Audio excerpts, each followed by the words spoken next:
Itoophiyaatti dhukkuba harree hin beekamne mudateen harrootni 100 ol du'uus dhageenyee jirra. Akkasumas FBI mana jireenyaa Doonaald Tiraamp sakatta'uu muddama uumuu oduu gabaabaa keessatti qabannee jirra.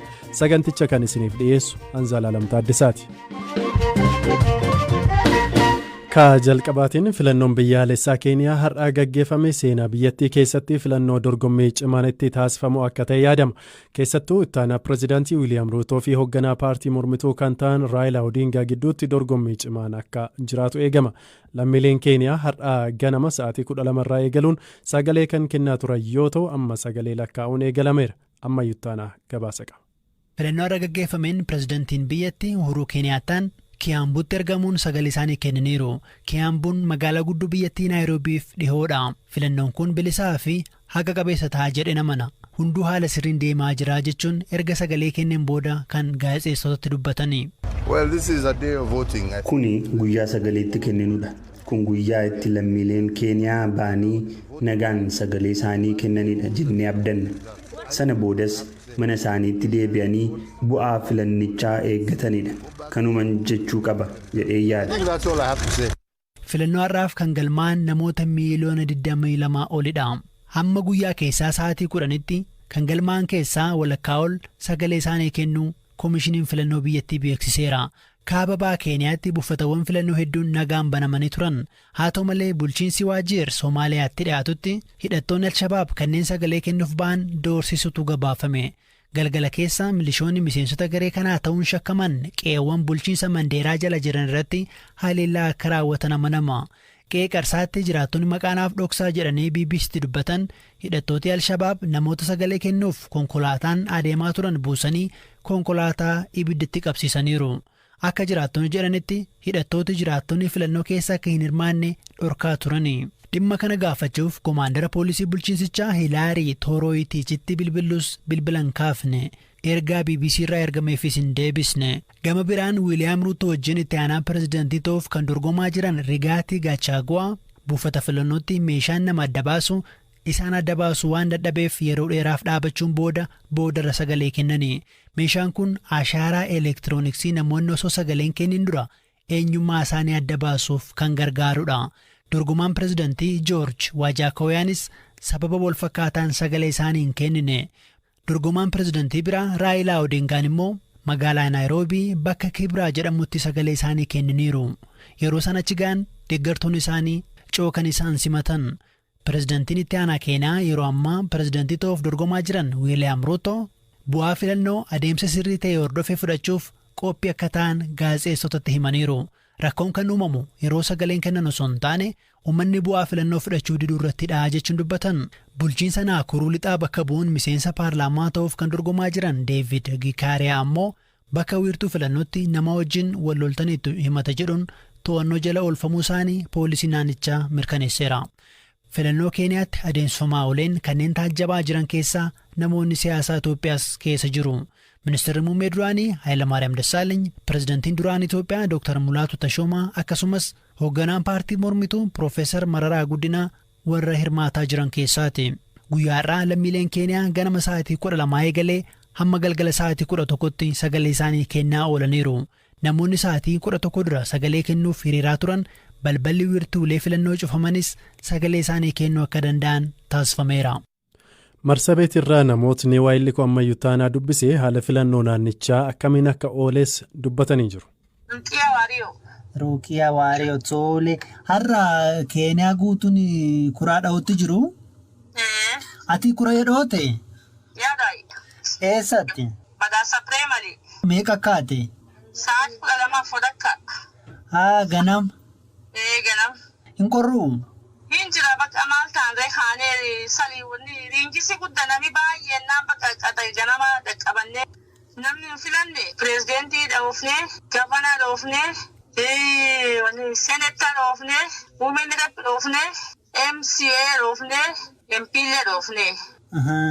Qe'ee naguma nagaatu jiraami qe'ee keessan? Nagumni balaan hin jiru naguma. Amma rakkoon guddoo Marsabiit keessa rakkoo nageenyaati. Tole namni isin filattan kun nagaa buusaa?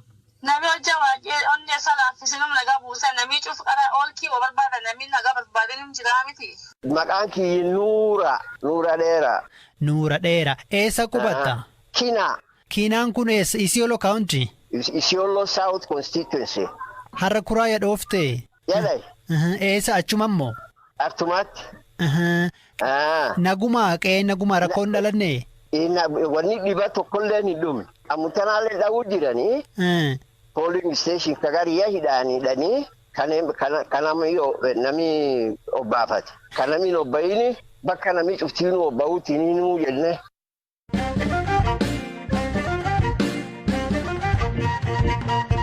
Kan itti aanutiin naannoo kibbaa godina goofaatti guyyaa muraasa keessatti harroonni 148 tasa du'uun isaanii dhaga'ameera. Harrootni kunneen kan du'an sababa dhibee ammatti maalummaan isaa hin beekamneenidha. Godina goofaatti waajjira qonnaatti hoogganaan qabeenya bineensotaa fi qurxummii obbo Muluqaan Tamasgeen akka BBC'tti himanitti dhibeen kun yeroo gabaabaa keessatti lubbuu beelladoota kanaa galaafata. ወረዳዎች ላይ ያልታወቀ በሽታ ተከስቶ ነበር እና ደንባ ጎፋና ሳውላት aanaalee sadii zaalaa dambaa goofaa fi saawulaatti dhukkubni hin beekamne uumamee ture torban darbe keessaa eegale kan eegale harroota muraasa irratti waan tureef laaboraatoorii walaayittaa sooddootti beeksisnee isaanis dhufanii samuuda fudhatanii turani bu'aa isaa argachuuf gara laaboraatoorii sabbataa dhimmichi ilaallatutti ergineerra nuun jedhani.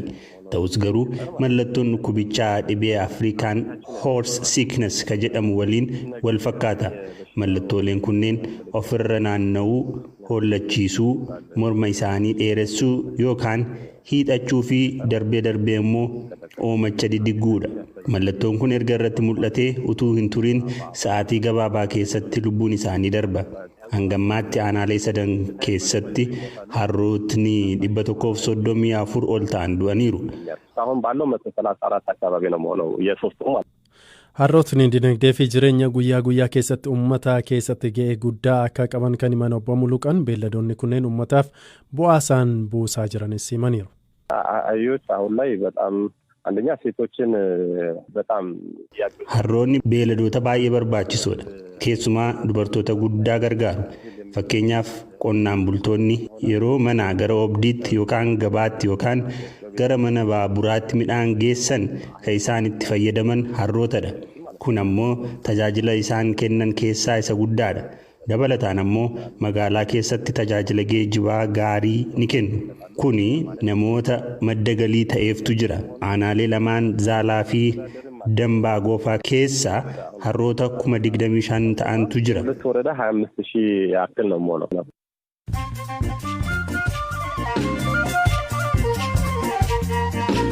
Sagantaa raadiyoo BBC Afaan Oromooti kan caqasaa jirtan gidduun oduu gaggabaaboon isinitti hima. Pireezidaantiin duraanii US Doonaald Tiraamp poolisiin FBI mana jireenya isaa Flooriidaatti argamu weeraruun sakatta'uu isaa hime. Kaayyoon sakatta kanaa Tiraamp yeroo aangoo pireezidaantummaarraa bu'u dookumentiiwwan manatti fudhatee galeetu jira jedhamee waan shakkameefi sakattaa kanaan poolisiin waraqaaleen qorannoo fudhatee akka jirus abukaatoon Tiraamp kan taate Kiristiinaa Boob himteetti. Raashiyaan akka US meeshaa waraanaa niwukileeraa ishee irratti sakatta'insa hin taasifneef dhorkuu beeksifte. Waliigalteen sakatta'insa meeshaa niwukileeraa hayyama New Start jedhamu biyyoota lamaan gidduutti bara 2011 taasifamus Raashiyaan dhorkaan kun haaluma bu'uura haalota addaa waliigalticharra kaa'ameenii jetteetti. Ameerikaan hidhattoota Al-Shabaab irratti xiyyeeffachuun Somaaliyaa bulchiinsa Hiiraan keessatti haleellaa qilleensaa gaggeessuu ishee miidiyaaleen Somaaliyaa himan. Haleellaan kun waamicha mootummaan Somaaliyaa godheen kan gaggeeffame yoo ta'u, kan duraa haleellaa qilleensaa lamaan waxabajjii fi adoolessa keessa loltoota Al-Shabaab 7 ajjeefamuu isaanii qondaaltotni US ibsaniiru.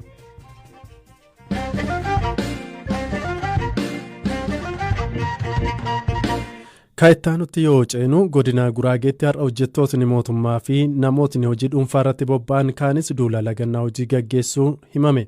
Taateen kun magaalaa guddoo godina Guraagee walqixxee fi magaalaa Hawaariyaat keessatti aanolee argaman akka Mihuurii fi Akilil keessatti gaggeeffamu namootni BBC'n dubbisee himaniiru. Abbaan qabeenya miidiyaa Immaat Guraagee obbo Tasfaan Addaa duula lagannaa hojii kana eenyu akka waame beekuu baadhus jiraattotni garuu manumatti guyyaa isaanii dabarsan jedhan. ወልቂጤ ከተማ ነው። magaalaa walqixxee keessattidha.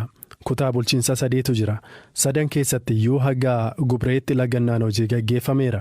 aanaa murnaa Akiliil jedhamu jira. achittis akkasuma lagannaan hojii gaggeeffamee ture. bakkeewwan kaanittis hojjettoota mootummaa qofaatti mariisisuuf waamichi taasifamee ture. garuu hojjettootni mootummaa didanii achumaan hiriira nagaa bahuun gara mana isaaniitti galaniiru. kun aanaa murnaa keessattidha. wantootni wal fakkaatoon bakkeewwan kaan keessattis gaggeeffameera. guutummaa guutuutti lagannaa gaggeessuun cufamee kan oole garuu magaalaa walqixxee keessattidha.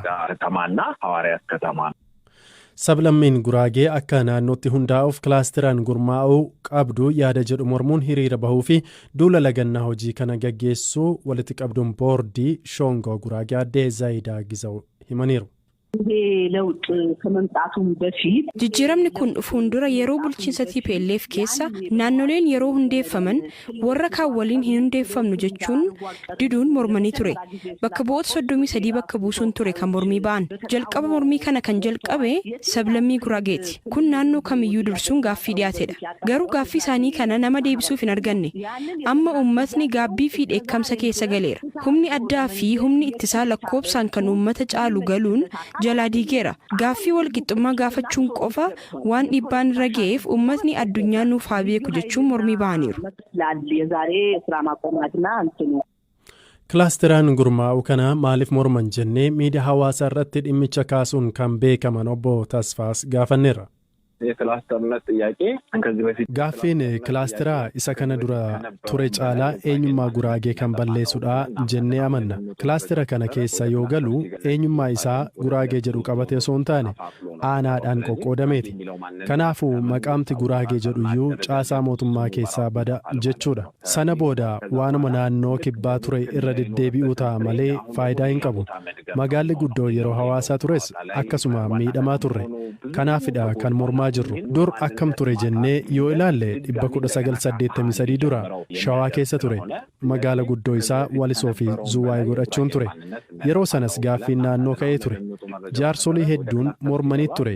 yeroo warra kaan waliin akka naannootti akka hundaa'an murtaa'uu jechuudha. ergasii afaan isaa guddisuu hin dandeenye. aadaa isaa eeguu hin dandeenye. afaan guraagee baduuf fiixeerra gahee jira. kanaafidha akka naannootti hundeeffamuu qabna jennee kan mormaa jirru.